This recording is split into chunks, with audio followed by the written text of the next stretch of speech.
Thank you very much, Professor Kelly. I should say David is my cousin and not my brother. I'd be very proud if he was my brother. Thank you for the honor of asking me to speak here today. I'm very pleased to be here, not only because I come from that medical dynasty, but also because I'm a Scot by blood. Although I must admit, having been born and raised in Oxford, that blood's been thinned out a bit by Sassenach. I begin by reading to you a letter which was sent to me in 1988 by a solicitor after the completion of a case I'd been involved in. He wrote as follows: "I'm grateful to you for your efforts, and I should add, brilliant result in this case, achieved under the most trying circumstances. Two practical points arise. First, as you know, we were faced with no alternative but to instruct at the very last moment Dr. X. The principal reason being, which I think you'd better spell out in your opinion, that the expert witness we had chosen initially had become utterly unreliable. He had delayed 3 months in preparing a report. He in effect retracted his opinion given at conference. He indicated a clear unwillingness to attend court. He refused to do any research based on the statistics which were likely to be the deciding factor. He refused point blank to stay after giving evidence and lost his power of lucid speech 40 hours before the trial was due to begin." Well, that was one of the bitter experiences of my early career at the bar, but I read it out just to remind you that things can go terribly wrong when it comes to medico-legal litigation. My old clerk remembered hearing, when he was a boy clerk in the 1930s in the Temple, overhearing a senior QC shouting at a solicitor, "Get me an expert witness!" And the solicitor rather shyly saying, "Well, but who shall I get?" And the QC saying, "I don't care who it is, as long as he's got white hair and gold-rimmed glasses." That was the way of the world in those days, and there were many what they called hired guns who would pontificate 1 week in court on gynecology and on the next week in court on another case on neurosurgery. They were interested in expert opinion work more for the benefit of their bank balance than to the interests of justice. Of course, if you have no direct personal experience of what you're asked to give an opinion on for the purpose of litigation, it can be something you ought in conscience to refuse. That does not mean that a qualified expert is unable to give evidence of an expert kind on matters which he hasn't got direct physical or personal experience, but it's something you should always bear in mind. I remember a colleague of mine telling me about the 80-year-old surgeon whom he'd called to give evidence the week before, and he was asked predictably, "When were you last in the operating theatre?" And the 80-year-old replied, "Last week," which rather stunned counsel who was cross-examining him. My colleague asked the old man afterwards, "How come you were in operating theatre last week?" And he said, "Well, I know they're always going to ask me that question. So before I'm called to give evidence, I always ring up a friend who's still operating and ask, could I come and observe the operation you're conducting so that I can answer that question in that way?" The question that arises, first of all, for expert opinion evidence is, whose expert are you? As an expert witness, you will, of course, in a litigation in this country, appear either on behalf of the claimant or the defendant in a civil trial, or for the prosecution and defense in a criminal case. I say you appear for them, and thereby lies a pitfall. When you're thus enlisted, two ideas may at once present themselves. Firstly, that the party that enlisted you is in some way your client or customer, and secondly, that since the litigation process in UK is adversarial rather than inquisitorial, that you're being paid to take the side of one party against the other, and that your job is to fight one corner against the other. Both these ideas are, in the purest sense, wrong. I hope you'll forgive me, I'm going to hurry a bit because I've got quite a lot to cover in the time I've been allotted. What Lord Wolfe's civil procedure rules expressly state is that the expert witness owes his overriding duty to the court and not to one side or the other, quotes, regardless of the exigencies of litigation. That means basically regardless of who's paying you. Rather piously, this means that your duty as an expert witness is owed to truth and justice rather than to an individual side or cause or institution. Contrast the independence or otherwise required of a barrister. A barrister is in a real sense a sort of prostitute. His services are for hire, and when he's hired, his job is to advance his client's side of the case, to expose weaknesses in the other sides and highlight the strength of his own client's case, and to challenge and put to the test all the evidence. That we do as forcefully as we can, consistent with honesty, whenever allowed by the rules of our profession to make up defences or invent cases. But of course, that is not your role as an expert witness. And you have to bear in mind, and this is another pitfall, that there may be instances when it's quite clear to you that the opinion you're about to give is the one that the side who enlist you do not want to hear. Your opinion is, in other words, unfavorable. If it's diligently researched, honestly held, and impartially presented, you have, of course, absolutely nothing to fear. But you must not shrink from delivering that opinion honestly, even if it is exactly what your client doesn't want to hear. You must at all times be careful not to allow your opinion to be colored by either sympathy for the client or patient, or dislike or distaste for the defendant or the doctor or surgeon who has made a mistake, perhaps of which you strongly disapprove. The fact is, you must in all cases remain truly independent and impartial. I know that Lord Clark, who was Master of the Rolls and is now a Supreme Court Justice, in giving a lecture that I heard once, said that in his view it would be much better if any expert witness who's enlisted should not be told on which side of the case he is being asked to report, because it is such a human tendency to fall into the trap of favoring whoever you know has asked you to give an opinion. Please do try and avoid that, and don't be a hired gun of the kind that I mentioned earlier. When it comes to the hired gun who will give an opinion of the kind that he's asked to give, they're almost a disappearing breed now, not quite disappearing. I have to say that in particular in psychiatry there are one or two supposed experts who are notorious for always telling their client, in particular defense insurance companies, what they want to hear. But the judges, perhaps you'll accept this from me, judges and some of the lawyers are quite clever people, and those hired guns tend in the end to get rumbled. I say judges are quite clever people. I remember the story of F.E. Smith, the famous barrister who became Lord Chancellor, Lord Birkenhead. He was the cleverest man in England, so it was said, and also the rudest. And on one occasion, he'd made a point in the Court of Appeal in front of the three judges when he was appealing a case from below. And the senior judge in the middle thought it was rather a trite and trivial point and said, "Mr. Smith, please credit the court with some intelligence." To which F.E. Smith replied, "I'm afraid that's the mistake I made in the court below, my lord."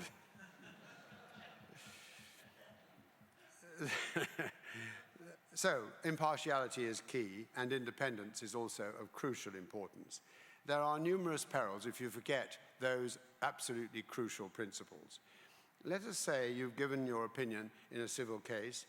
You'll know then that if it goes to court, it'll be in the full glare of publicity. The gutter press will be there if it's a rather scandalous case or one in which serious events unfolded of public interest.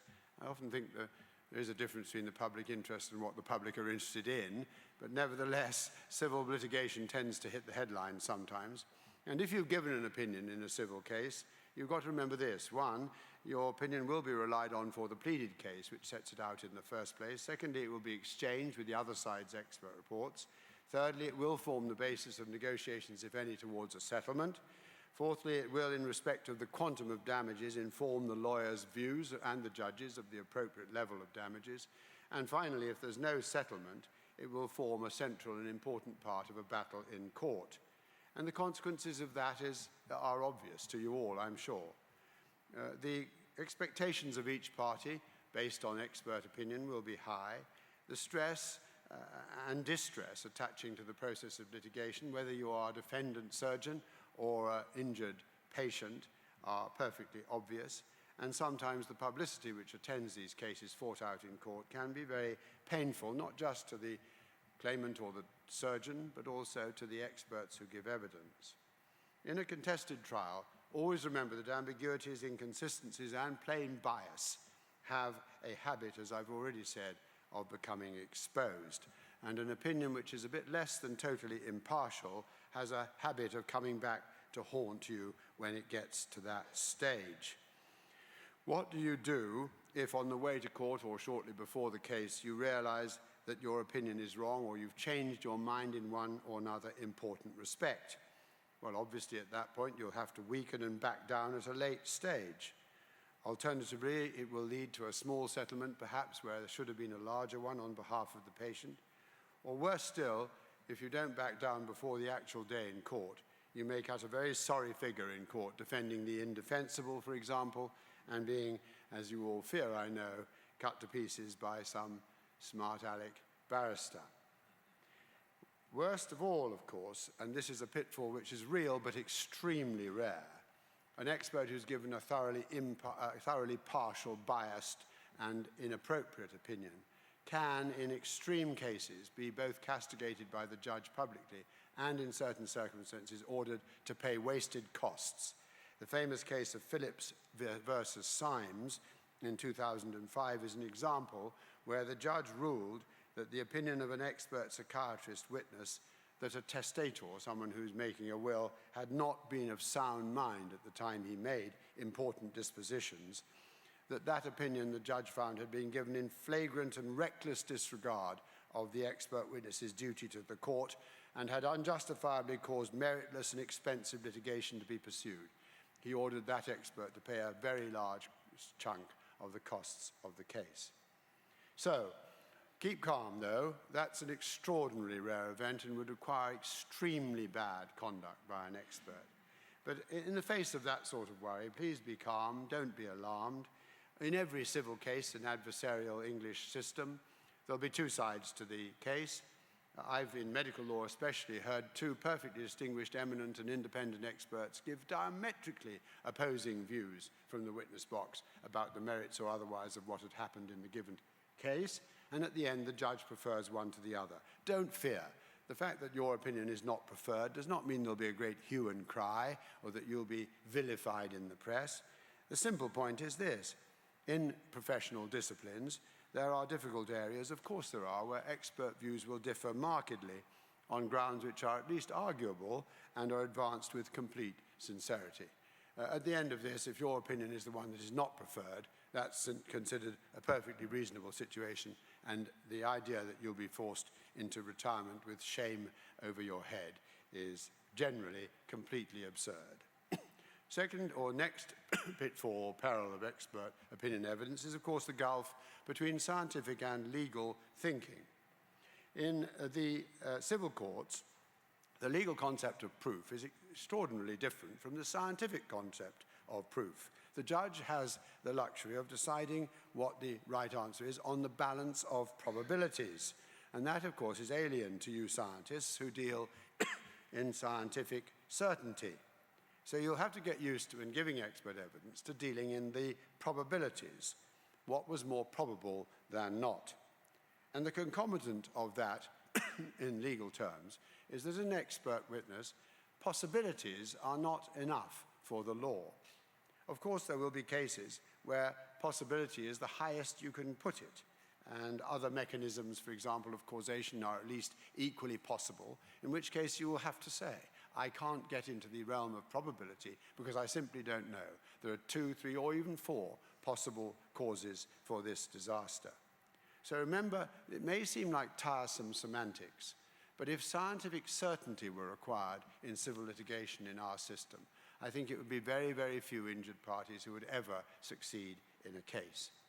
Remember that gulf, that probabilities are what go to the heart of civil justice in our country. I come to the next pitfall, pressures from lawyers. You will all know, perhaps, who've ever done this work, that the lawyers who are on the side that you are finding yourself may appear to try or be trying to persuade you to change your opinion in some way to make it more favorable to their cause. You must, of course, resist all such blandishments, however forcefully or brilliantly expressed, unless you think what you're asked to do or say is entirely reasonable and accords with what you mean and what your opinion truly is. These efforts may be subliminal and subtle, or they may be quite direct. But in certain circumstances, the lawyers may be asking you to do something which is entirely reasonable. For example, you may have used expressions such as might have, or could have, or possibly, and the lawyer will say, look, if that is the highest it goes, we can't win this case. Can you tell me whether this or that is more likely than not, is the most probable? And the lawyer is perfectly entitled to ask you that, and if it is indeed possible for you to translate what your opinion is into those terms, then of course you don't have to shrink from doing that. Don't automatically dismiss the lawyer's requests, because sometimes they're perfectly fair and reasonable. You must never, however, give an answer which doesn't accord with your true opinion. The next pitfall is your own jargon, scientific language, your failure to communicate your expertise, And that is a very, very central part of the expert witness's job. You not only must have the relevant learning and experience, but you're only of value to the system of justice to the extent that you can provide an accessible and intelligible exposition of that learning and experience, and that applies as much in your written reports as in your oral evidence. Two major problems beset the imparting of expert evidence. The first is that gulf between scientific and legal burden of proof or standard of proof, probability versus certainty. And the second is the difficulty of getting across complex scientific material in a way that lay people, and judges and lawyers and clients, patients are lay people, can readily understand. The general run of lawyers and judges, you will find the scientific knowledge is generally very low. Like me, so many of the older generation of judges and lawyers studied a lot of Latin and Greek and not a lot of science. But the fact is, they're usually quite intelligent people. So put yourself in their shoes and attempt as best you can to translate some of the more complex scientific issues into readily intelligible language for their purpose. And above all, do that if you're acting on the side which represents a patient. Do that for the lay client. Imagine the fog of bewilderment in which the poor injured patient sits when he hears scientific terms whirling around his head, none of which he understands at all. And he or she, the patient in that sort of situation, is the central and most important person in the end, because it's they who have suffered or allegedly suffered and need redress.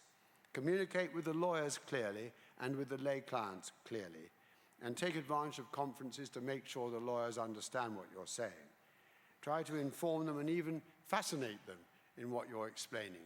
And indeed, one of the great compensations of my career, which has been stressful, and which my wife told me recently, if I hadn't agreed to retire age 72, the divorce petition had reached paragraph 963, that the lack of evenings and weekends, and you all know what a life is like that, one of the compensations has been the fascination of learning so much about so many different areas of medicine and surgery. So, tread carefully between the two extremes, one with crediting your audience with too much intelligence and knowledge, and the other which appears to treat them as slow-witted or stupid. Another exchange between F.E. Smith and a judge. The judge was exasperated because F.E. Smith seemed to be making rather a simple point. "Mr. Smith, what on earth do you think I'm here for?" To which F.E. Smith replied, "Far be it from me to ponder on the unfathomable workings of Providence."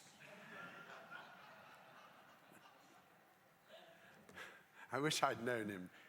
He used to take a walk after dinner. He lived in St. James's. He used to take a walk after dinner in St. James's. And although he wasn't a member of the Athenaeum, he used to call in at the Athenaeum Club to have a pee on his circulatory walk each evening after dinner. And you'll know the Athenaeum, some of you. Huge Doric columns with wonderful capitals on them, a huge marble entrance hall, massive Greco-Roman temple appearance. And he used to walk up the steps through the great marble columns across the hall into the gents, have a pee and leave. And the members were becoming more and more irritated by him. So they asked the secretary to beard him and stop him. So on the fateful evening, the timid secretary tapped him on the shoulder as he was leaving, having had a pee in their club. Said, "Excuse me, Mr. Smith, but are you a member of this club?" To which F.E. Smith replied, "Oh, you've got a club as well, have you?"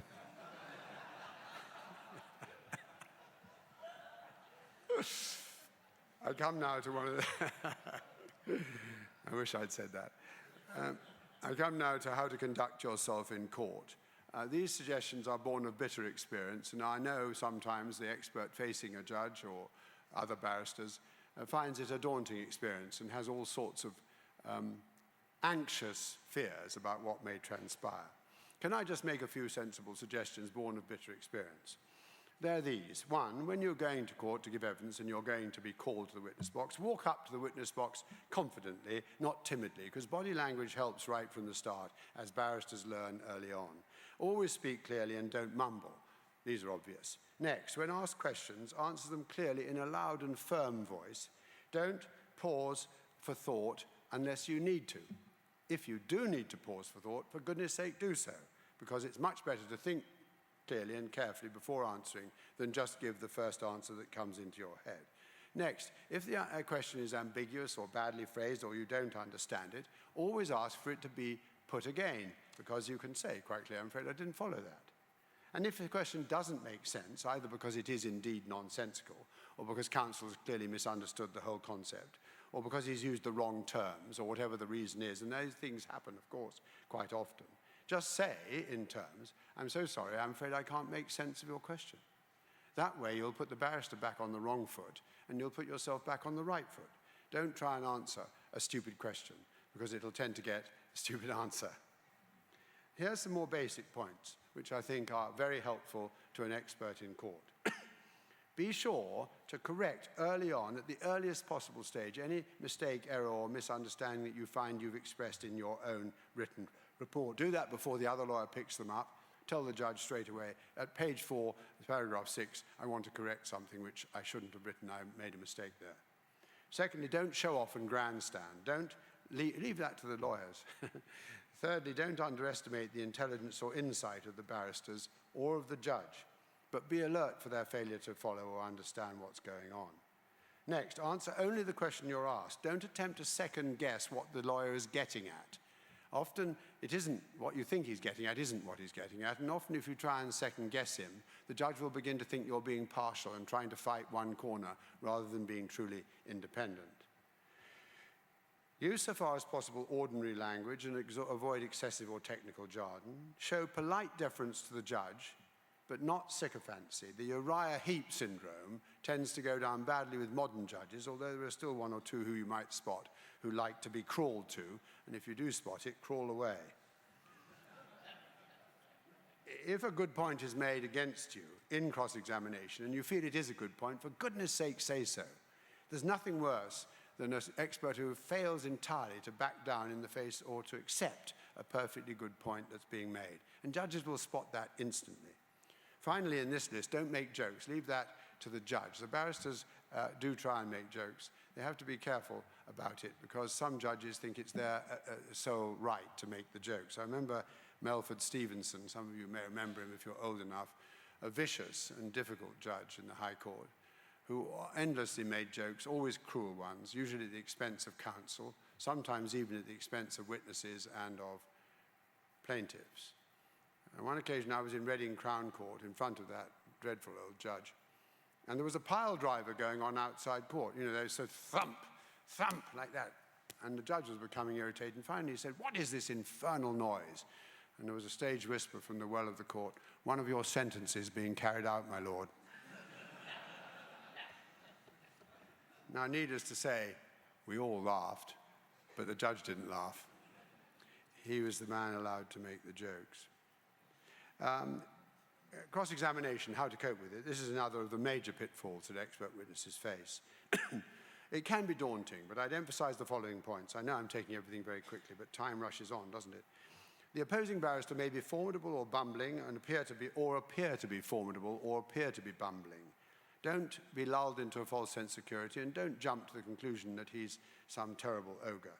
Secondly, if you've mastered your scientific expert case, remember that he may have done as well, or he may not have done, and both are quite alarming. The barrister may use guile to trap you. The classic route is to ask you a series of fairly easy-going questions without you noticing where he's leading you, and finally spring the trap on you at the end, which you had been lulled into a false sense of security about, and then a flaw in your opinion is horribly revealed. Don't let that catch you out. And the way to avoid it being catch out is be well aware before you begin of the strengths of the other side's case and what they're really driving at. If you've prepared that thoroughly and you still hold to your own opinion, and you will have considered the other side's position extremely carefully, then you should have nothing to fear. So be thoroughly prepared and think very carefully about what the other side are saying. Don't show contempt for a reasonable point. Always watch the judge and his pen because he's taking a note normally in longhand. Don't ever lose your temper, even if counsel does. Counsel, we're usually advising our pupils, if you lose your temper as a barrister, you tend to lose the case, and that applies to an expert as well. Don't be put off if the barrister is getting angry or tetchy. He may be doing it as a tactic, or he may just be a bad-tempered fellow. But if you can remain calm and well-mannered, your opinion will come across much better. If you need to back down, that's something that often worries experts. What if you do need to back down? What if you suddenly realize on the way to court in your Rolls Royce, or in my case on the tube, or whatever it is, if you realize, oh my God, I think actually I'm wrong, and I've got to back down because I don't think any longer I can defend the position I've taken hitherto. Now that would be an honest situation to be in. And as a truly impartial, independent witness, if you are in that position, you must act on it. And it does happen sometimes. For example, you may have written an opinion entirely on the facts as presented in the factual witness statements on the side you're enlisted on. Let us take an easy example, an obstetric case where there's been a terrible disaster during labor. On the one side, you will have statements from midwives and doctors who were part of the labor management. They will give a version of events which in their minds may be entirely certain and very dogmatic, and you might write your opinion as an obstetrician, none of you here of course are, on the basis of those facts. Remember, whichever side you're on, there'll be another set of facts, because the other side's witnesses a fact. In the case of an obstetric case, the mother and the father, and perhaps the mother-in-law or the sister, whoever was there, will have their version of the facts. And it may be that it's suddenly established quite clearly that one side or the other's version is not right, and that you've depended on it to the hilt for the opinion you've given. And if you recognize then that I've been wrong, I must no longer pursue this, you must tell the lawyers immediately. Worst of all, let us assume it happened when you were already in the witness box. Again, the department of utter candor is where you must be. There is no profit at all to anyone, least of all the expert, in going on in the face of something where actually you've changed your mind. And you have to face the consequences. Explain why, say that you are, in the circumstances, no longer able to support the case that you had hitherto supported. And we hope that if and when that happens, you're doing that before the trial has begun. Dealing with questions from the judge is another tricky one for everyone. I think that the judge's questions are sometimes very misleading. Can I tell you why? They may sound dispiriting or even alarming or even very critical, but don't weaken or ever despair when the judge's questions appear like that. Sometimes it will be because he's demonstrating a clear failure to have understood the whole central point of the case. And I have encountered that. I remember one High Court judge, we were dealing with a case of preeclampsia, and on the fourth day he said, "Remind me what BP stands for again, will you?" And that was the fourth day. We realized he hadn't understood blood pressure even from the very beginning. So this does occasionally happen. If you realize that, and his questions demonstrate this, try politely to put him right in politest possible way. Sometimes, by contrast, the judge's questions may be quite encouraging and make you feel quite buoyed up. Oh, he got this, he's on my side, he understands me completely. Don't be too impressed with that, be glad of it, but remember this. Sometimes the judge is simply putting you to the test. Some judges will challenge both experts in the same quite hard way because he's testing out their opinion to see whether it stands up to the views he's made of the case. Stay calm, stay polite, and give the clearest possible answers at every point. And remember, even if the questions sound alarming and hostile, he probably hasn't reached a concluded view yet. In fact, he shouldn't have until the end of the case. So you're still in there with your opinion riding high, and you're entitled to stick to it, even if the judge seems to be trying to unseat you from it, unless his questions expose a flaw in your own view, which you recognize and accept. So, remember this, some barristers get quite tetchy and cross, but the art of cross-examination is not the art of examining crossly. And the truth is this, that it's better to be calm and polite at all times, because that way you get everything across so much better. Some of you have heard of the removal of the immunity of expert witness from civil litigation. It is true that expert witness used to be immune from being sued by an unhappy party who lost a case. That is no longer so, but the fact is this, if your opinion is diligently researched, honestly held, and impartially presented, you have literally nothing to fear from any suggestion that you might be sued by the unhappy litigant whose case was lost at the end of it. The facts of Jones against Caney, in which immunity was removed, were most extreme. Indeed, the opinion the expert had written had said that this witness was suffering from PTSD, and the whole case had been built on that. In the joint report of experts, the given expert had signed a report to the effect that the claimant was not suffering from anything at all, but was basically a lead-swinging fraud. And so there were the two opinions from the same expert. In that case, it was held that that expert had been in such flagrant breach of their duty of independence and impartiality that they should not be immune from being sued. Don't be afraid. Don't be deterred by that case or its outcome. Such outcomes, such events will be as rare as hen's teeth. And indeed, the courts are very conscious that in every civil litigation case fought in court, there's a winner and a loser. And they're obviously going to be quite sure that these cases won't, except in the most extremely exceptional circumstances, ever be litigated again by somebody suing the expert. I just end on a cautionary tale. The witness who was asked, "But are you sure? Are you sure about that?" And he replied, "Yes, but I couldn't swear to it." And of course, he had just sworn to it in the witness box. I remember the story. I must end on this because I know my time is up. It's nothing to do with being an expert witness, really, but perhaps it is. The case concerned a collision at sea. And the issue was whether the ship that had collided with the other ship had no lights on at the time. And so the chief expert witness was, in fact, an old sea dog who'd been on watch in the bows during the events when the collision occurred. And the great importance of his evidence was that the collision was a terrible shock and a surprise, which, because the other ship hadn't got any lights on in the middle of the night. So he described how when he was on the deck on the watch, he said, suddenly there was a terrible bang amidships. And the counsel said, "And what was your reaction?"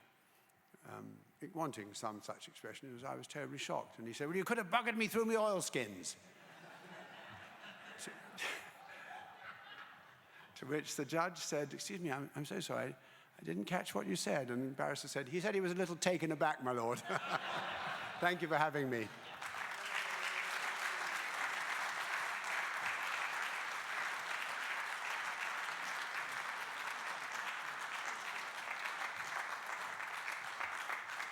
James, thank you very much indeed. On behalf of the Urology Foundation, I would like to thank James Badenoch for a most informative, instructive and highly enjoyable talk. And James has very kindly agreed to stay on for another half hour or so. He will be on the TUF stand, which is just behind the registration desks, where he is very happy to take any questions or answer any points that any of you might have. He has also very helpfully provided a brief template that we have copies of that people can take away about how to go about medico-legal reporting. So that will be available on the Urology Foundation stand. Thank you very much, James. And while I'm here, if I may, just a couple of words to plug TUF, the Urology Foundation. Firstly, I wanted to pay thanks and tribute to Professor Kelly's steering of the Science and Education Committee over the last few years. John has been incredibly visionary chair of our SEC, and during his time, we have been able to add so many more new programs to the urology community to be able to bid into for grants and awards, and that wouldn't have been able without his vision. So thank you very much, John, for all your help over the last few years. And as John has exhorted some of you, do please consider applying to become either a member of the SEC or even applying to become chair. We will shortly be putting out a call for that, so please, do think about that. And finally, if you come and see us on our stand, there are a number of ways that you can get involved with the charity.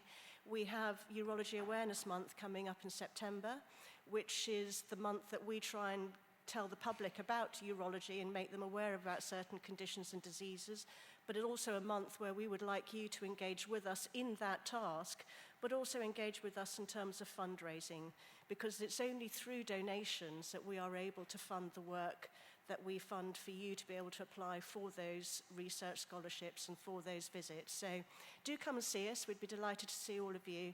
Thank you once again for attending, and thank you again, a very big thank you to James for a wonderful talk. Thank you.